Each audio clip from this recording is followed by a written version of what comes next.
My parents, they really want me to get married, but the thing is that Muslim men don't want to marry me because I speak.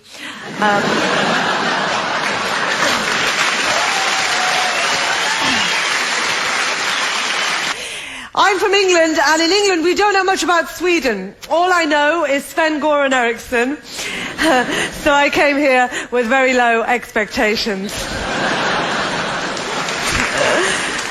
But when I first came to Sweden, I got a lot of abuse. Like, I was walking down the street, and people kept saying that I looked like the elf from Harry Potter. Now, I was walking down the street, and people kept shouting, Dobby! Dobby! Now, I thought, who the fuck's Dobby? So I went to watch the film, and I wasn't pleased. But sometimes people send me hate mail. I get a lot of hate mail from Muslim men. I had this email last week. It said, you do comedy. You're a prostitute. Yes, I had to point out to him, prostitutes earn more money.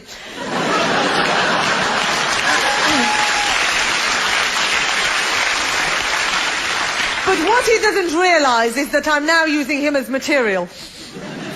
So effectively, he's my pimp.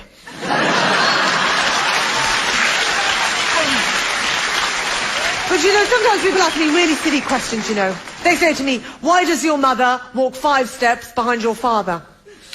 And I say, well, he looks better from behind.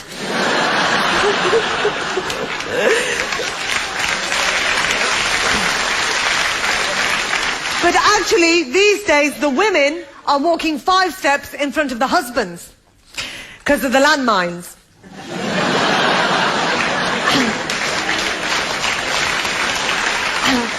Now, the thing is, I'm very lucky because in England, the women in my family, they're all Muslim and they all wear the burqa, and it's great because they all use the same passport.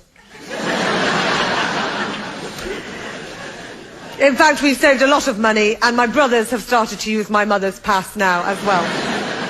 But you know what? I don't drink alcohol. It's against my religion to drink alcohol. But I have taken ecstasy. Because it doesn't say anything in the Quran about ecstasy.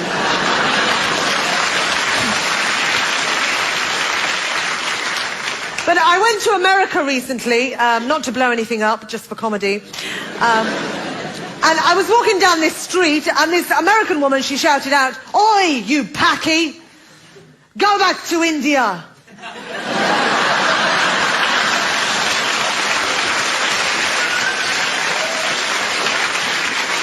Now, I know that the Americans are bad at geography, but that is taking the piss. But I was talking to her, she said to me, I love what you do, and I understand everything you're talking about, because I used to live in Islam once. But my parents, they really want me to get married, but the thing is that Muslim men don't want to marry me, because I speak.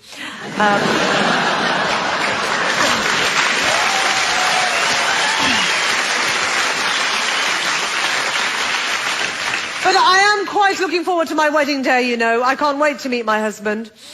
But my friend Julie, she says to me, how can you sleep with someone you don't know? I said, well, you do it all the time.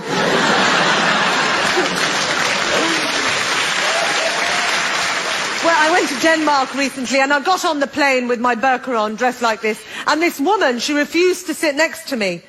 Obviously, she hadn't watched Harry Potter. So I said to her, I'm going to sit on this plane and blow it up. And you think you're going to be safer 3 rows back?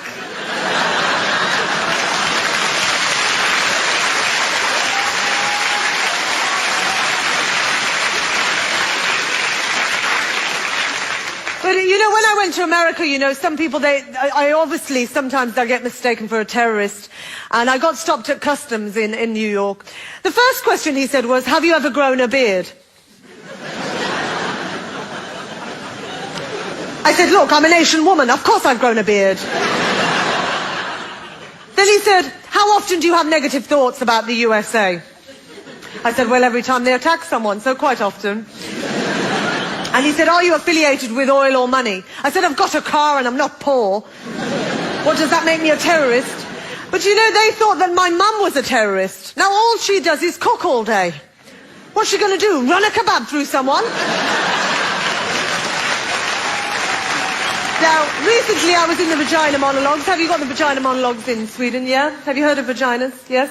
Now, what happened was, Eve Ensler, who wrote the monologue, she asked me to write a monologue on Muslim vaginas. Because she'd written the book and there wasn't one in the book already, obviously. And she was scared to get killed, so she said to me, will you do it? And I said, yeah, all right. She said to me, can you describe what Muslim vaginas are like? I said, Muslim vaginas are like the Channel Tunnel. It's not that they're long. It's just that there's lots of Taliban trying to get in. I've been Shazia Mirza. Thank you.